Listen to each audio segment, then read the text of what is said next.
ఆచి చికెన్ మసాలా. వైసీపీకి షాక్ ఇచ్చిన సుప్రీంకోర్టు. వివరాల్లోకి వెళ్ళినట్లయితే మీకు మంగళగిరి మాజీ ఎమ్మెల్యే తెలుసా? వైసీపీకి సంబంధించిన ఆళ్ళ రామకృష్ణారెడ్డి ఆయన పేరు. ఆయన 2014 నుంచి 2024 వరకు అంటే 2 టర్మ్స్ ఎమ్మెల్యేగా చేశారు మంగళగిరి నియోజకవర్గానికి. ఆ నియోజకవర్గానికి ఏం చేశారు ఏంటి అనే దానికంటే కూడా ఆయన తెలుగుదేశం పార్టీ అధికారంలో ఉండగా చేసిన పాలన పైన అనేక రకాలైన పిటిషన్లు అయితే వేశారు. అవినీతి జరిగిందని, అక్రమాలు జరిగినాయని చెప్పేసి. సో లీగల్గా ఎప్పుడు ఏదో కేసు వేస్తూనే చంద్రబాబు నాయుడు గారిని లేకపోతే ఆ పార్టీని ఇబ్బంది పెట్టాలి అని చెప్పేసి ఆయన చేస్తూ ఉంటారు. నిజంగా అవకతవకలు జరిగితే ఖచ్చితంగా కోర్టు ఏం చేస్తుంది? ఆధారాలను పరిశీలిస్తుంది, దానికి తగినట్టుగా తీర్పునిస్తారు.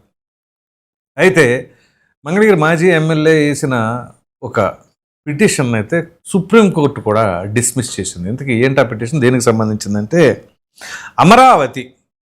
అమరావతిలో అవకతవకలు జరిగినాయని, ఇన్సైడర్ ట్రేడింగ్ జరిగిందని చెప్పేసి అప్పట్లో చాలా మాట్లాడారు చూసారా. ఇది కూడా అట్లాంటిదే. అసైన్డ్ భూముల ల్యాండ్ పూలింగ్పై పిటిషన్ను సుప్రీంకోర్టు కొట్టేసింది. దేనికి?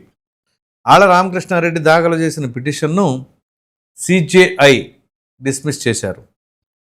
అసైన్మెంట్ భూములు స్వాధీనం చేసుకున్న తర్వాత పూలింగ్ చేశారని. సో ముందుగా అంటే ఆయన ఉద్దేశం ఏంటి?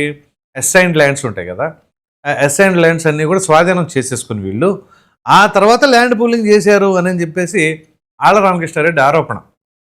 సో ముందుగానే అసైన్డ్ భూములు తీసేసుకున్నారనుకోండి, వీళ్ళు తీసేసుకుంటే ఆ తర్వాత ల్యాండ్ పూలింగ్ చేస్తే దీనికి అధిక ధరలు వస్తాయి.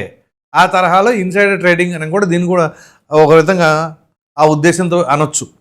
సో ఆ ప్రకారంగా ఆయన ఒక ఆరోపణ, కొందరికి లబ్ధి చేకూర్చేందుకు ప్రణాళిక ప్రకారం కుట్ర పన్నారని వాదించారు. అయితే రాజకీయ కారణాలతో ఇలాంటి అంశాలు లేవనెత్తుతున్నారని సిజే పేర్కొన్నారు. ఇది మామూలు కామెంట్ కాదు, కేవలం రాజకీయ కారణాలతో మాత్రమే మీరు ఈ విధంగా చేస్తున్నారని చెప్పేసి సుప్రీంకోర్టు సిజేఐ చెప్పారు అని అంటే వాళ్ళు ఏ రకమైన ఎలిగేషన్తో కోర్టుకు వెళ్ళారు. ఎందుకంటే దీనికి సంబంధించి ఆల్రెడీ హైకోర్టు డిస్మిస్ చేసింది. హైకోర్టు డిస్మిస్ చేసింది కాబట్టి సుప్రీంకోర్టు దాకా వెళ్ళారు. సో హైకోర్టు తీర్పుని సమ్మతిస్తూ ఇప్పుడు సుప్రీంకోర్టు కూడా అదే విషయాన్ని చెప్పింది. సో ఏదైతే సేమ్ హైకోర్టుని నిర్ణయాన్ని సమర్థించడంతో పాటు ఆళ్ళ రామకృష్ణారెడ్డి వేసిన 2 పిటిషన్లు కూడా కొట్టిపడేశారు. సో వీళ్ళ ఉద్దేశం ఏంటి అంటే అమరావతి ఎప్పుడు అడుగు ముందుకు పడకూడదు. ఎందుకంటే జగన్మోహన్ రెడ్డి గారి డెసిషన్, ఎట్టి పరిస్థితుల్లో అడుగు ముందుకేయకూడదు. అమరావతిలో అడుగు ముందుకు పడిందంటే కష్టం. ఎందు గురించి? కేవలం ఆ ప్రాంతం మీద, లేకపోతే ఒక సామాజిక వర్గం మీద వివక్ష. ఖచ్చితంగా ప్రాంతం అనే దానికంటే కూడా సామాజిక వర్గం అని చెప్పేసి అనుకోవాలి బహుశా. దానికి అనేక రకాలైన అనుమానాలు ఉన్నాయి. ఒకటి, వాళ్ళు నిరసన చేస్తున్నప్పుడు జగన్మోహన్ రెడ్డి గారు పార్టీకి సంబంధించిన వాళ్ళందరూ కూడా అధికారంలో ఉండగానే, వీళ్ళు అధికారంలో ఉండగానే ఆ ప్రాంతంలో ప్రజలు నిరసన కార్యక్రమాలు చేపడుతుంటే వైసీపీ వాళ్ళు పదే పదే మాట్లాడింది ఏంటి? అది అమరావతి అని, భ్రమరావతి అని, ఒక సామాజిక వర్గం వాళ్ళే అక్కడ నిరసన తెలుపుతున్నారని, పైగా ఏంటది ఆడి కార్లు ఐఫోన్లు పెట్టుకొని వచ్చి కూర్చుంటున్నారు అని చెప్పేసి అని మామూలుగా కాదు, కేవలం ఒక కమ్యూనిటీని టార్గెటెడ్గా మాట్లాడిన మాట వాస్తవం. అంతెందుకు, ముఖ్యమంత్రిగా ఉండే జగన్మోహన్ రెడ్డి గారు చేసిన పని ఏంటి?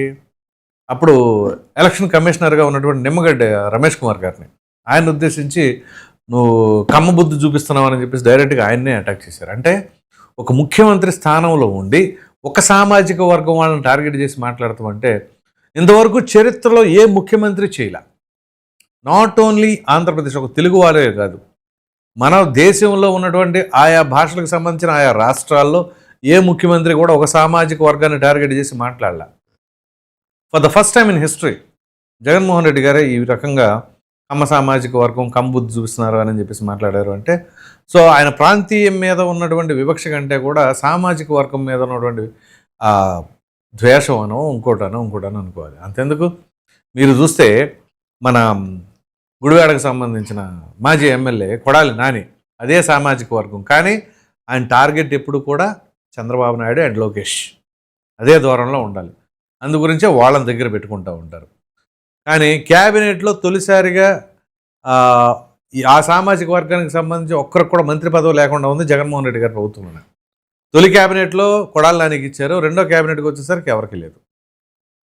ఆ రకంగా ఆయన యొక్క వ్యవహార శైలి ఉంటుంది అని చెప్పేసి చాలామంది జగన్మోహన్ రెడ్డి గారి పైన ఆరోపణలు చేస్తూ ఉన్నారు.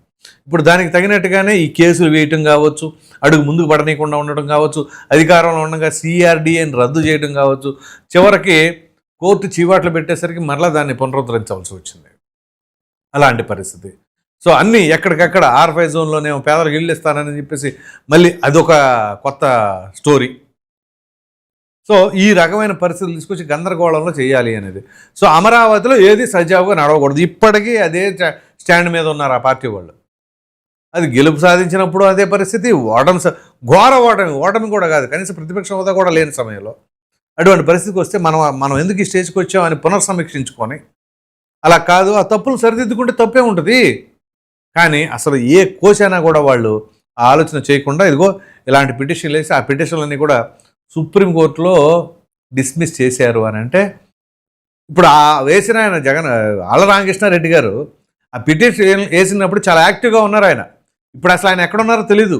అసలు వైసీపీలో ఉన్నారా, కంటిన్యూ అవుతారో లేదో కూడా తెలీదు. ఎందుకంటే మధ్యలో 2023 డిసెంబర్లో ఎన్నికలకి 4 నెలల ముందు అనుకుంటా వైసీపీని విడి టక్కన వెళ్ళిపోయి షర్మిల గారి దగ్గర జాయిన్ అయ్యాడు. వారం కూడా అవలా మళ్ళీ వెనక్కి తిరిగి వచ్చారు.